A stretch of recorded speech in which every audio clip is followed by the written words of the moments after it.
Assalamualaikum warahmatullahi wabarakatuh. Perkenalkan, nama saya Cecep Fikri Maulana dari kelas 11 TKR SMK Tunas Harapan. Saya Khairil Aditya Putra Pratama dari kelas 11 TKR sekolah di SMK Tunas Harapan.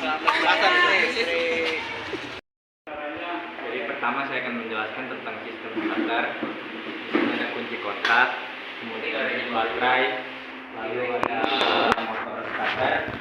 Motor starter berfungsi untuk merubah tenaga listrik yang dialirkan menjadi tenaga putar pada mesin. Kemudian saya akan menjelaskan tentang bagaimana sistem pengapian. Di sini ada kunci kontak untuk memutus dan menghubungkan aliran listrik pada kendaraan. Lalu ada baterai atau aki. Aki berfungsi untuk menyimpan aliran listrik pada kendaraan. Kemudian ada koil. Koil berfungsi sebagai pengubah aliran listrik dari baterai yang tadinya 12 volt menjadi 25.000 volt yang diteruskan melalui kabel tegangan tinggi ke distributor. Distributor berfungsi sebagai yang mendistribusikan semua aliran ke masing-masing silinder atau busi.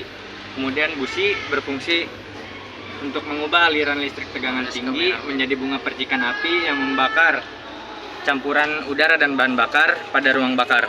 Selanjutnya saya akan menjelaskan tentang sistem bahan bakar pada sebuah mobil. Pertama ada fuel pump atau pompa bahan bakar. Pompa bahan bakar berfungsi untuk memompa bahan bakar dari tangki bahan bakar yang berada di belakang melewati fuel filter atau filter bahan bakar. Lalu diteruskan ke karburator. Karburator berfungsinya untuk pencampuran bahan bakar dan udara dan pengabutan yang masuk ke ruang bakar.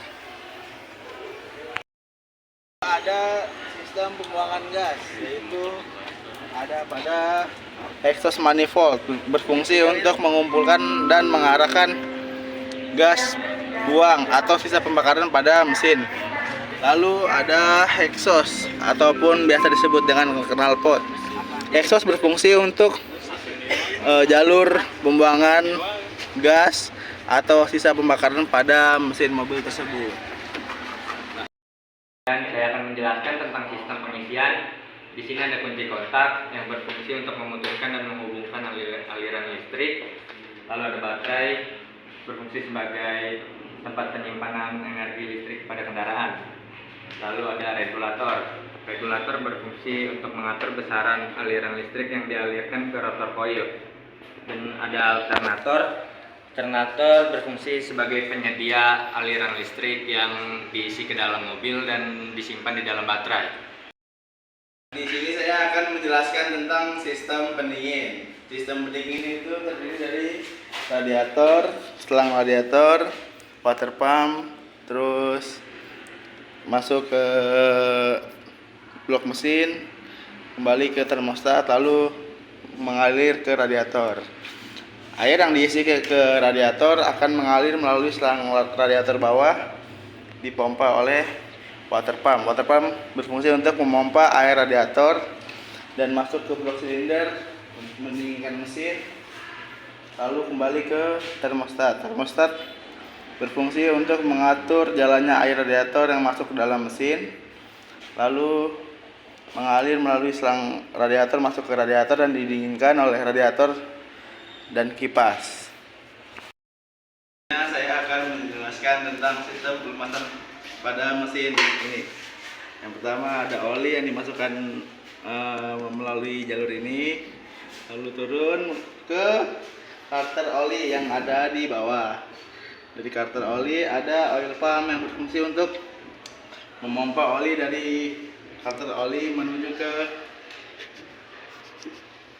filter oli yang berfungsi untuk menyaring kotoran agar oli bersih dari kotoran.